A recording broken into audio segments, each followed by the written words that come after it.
Surprisingly enough, 7 Days to Die represents everything wrong and everything right with gaming at the same time. And there are a lot of things that can be said about this game. And yeah, most importantly, in this video, we're going to be deciding whether 7 Days to Die is worth it to buy right now since it's 1.0 release or not. Because yeah, there are things that has changed and there are things that we need to talk about. So without further ado, let's just get started. And this video is sponsored by this channel's brand new sponsor, Instant Gaming. If you want to get best games for the cheapest prices, no matter it's on a PC, PlayStation, Xbox, or Nintendo consoles, and you don't want to wait for any sales, Instant Gaming is the way to go. And I also partnered with Instant Gaming for epic giveaway of any game of your choice in the description down below. So click the link in the description to take part in there. And also, every purchase that you make on Instant Gaming through my link will help the channel as well. So click the link in the description to get the best games for the best prices. Now back to the video. 7 Days to Die is a very interesting game. It's one of the first OG survival games. Originally, it actually came out around in 2012, but it's more or less released in early access in its modern way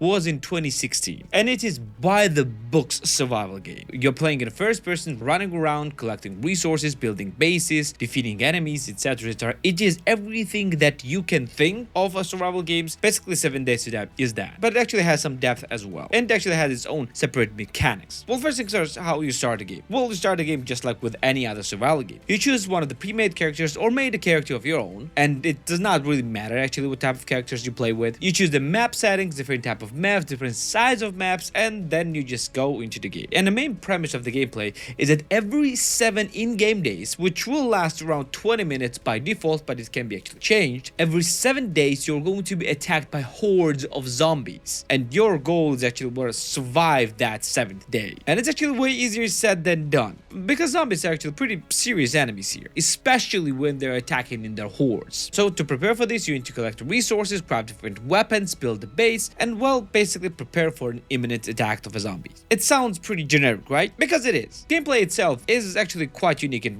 quite fun, at least in 1.0. You're not thrown into the world to do whatever during the first 6 days and just die in the 7th day. It actually has quite interesting and quite a lot of direction, which surprised me in a survival game, because usually in survival games, you're not given direction. You're just being told to just, well, do whatever and just you do whatever. In this game, you are actually not. Because this game has challenges and a quest system, which gives you quite a lot of things to do. Challenges system is basically kind of like a small achievement type of system, by completing of which you are actually gaining XP. And when you gain XP, you can actually change this XP or exchange this XP into different perks, like increasing your strength, your perception, your speed, and things like that. And surprisingly enough, this gives this game quite a lot of depth, because you can have quite a lot of interesting builds in this game. Like for example, if you're gonna go with a strength build, you will have quite a strong character, being able to deal quite a high damage with blunt weapons and with weapons like shotguns. And as for the quests, game actually has a vendor, which will be able to give you different type of quests. These quests usually are quite generic. Go there and kill X amount of enemies, find hidden stash, collect X amount of resources and things like that. But the fact that you have this direction, it's actually quite fun and quite interesting. But there was one weird thing that I found out with this quest system, is that most of the quests are actually instanced. Mean that, for example, if you have a quest to, well, clear out certain places, when you get there, the places will be completely empty unless you go to the quest mark and start the quest, after which you will be kind of thrown into this instance where those enemies, well, suddenly spawn around you, or in the location that you got into. Meaning that technically you can actually loot that places twice. First, when you get there before you're gonna start a quest, and then during the quest. Strange, but yeah,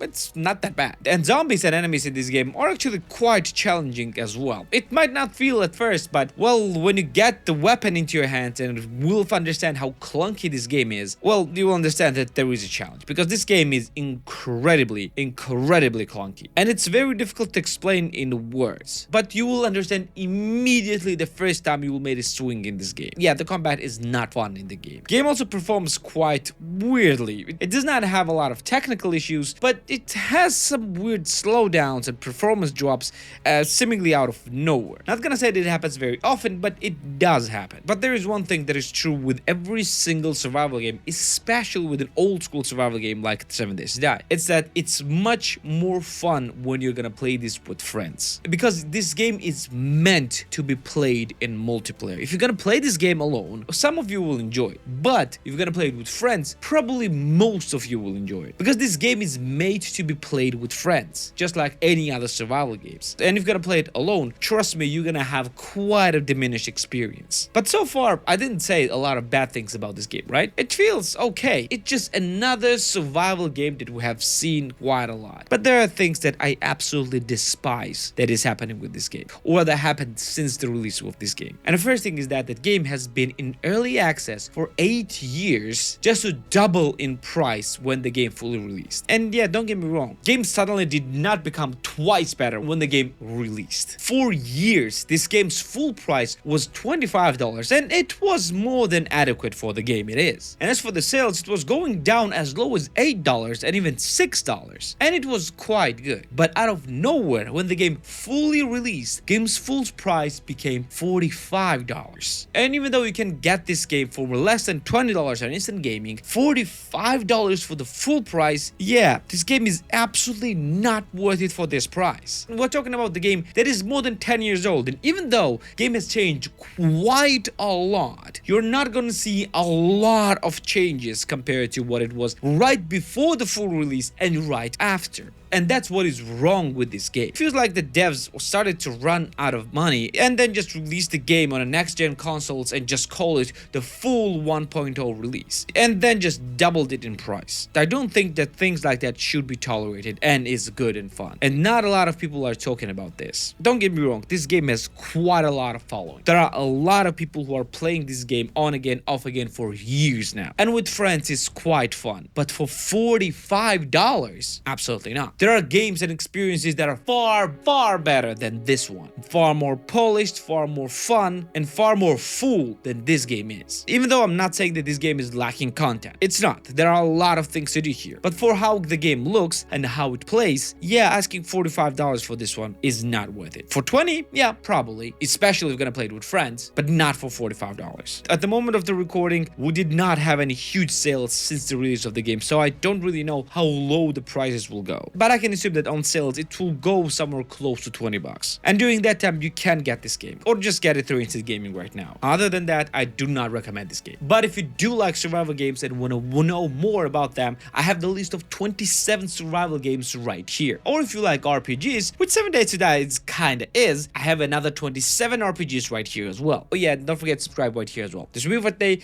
and I'm gonna see you in the next one. Take care.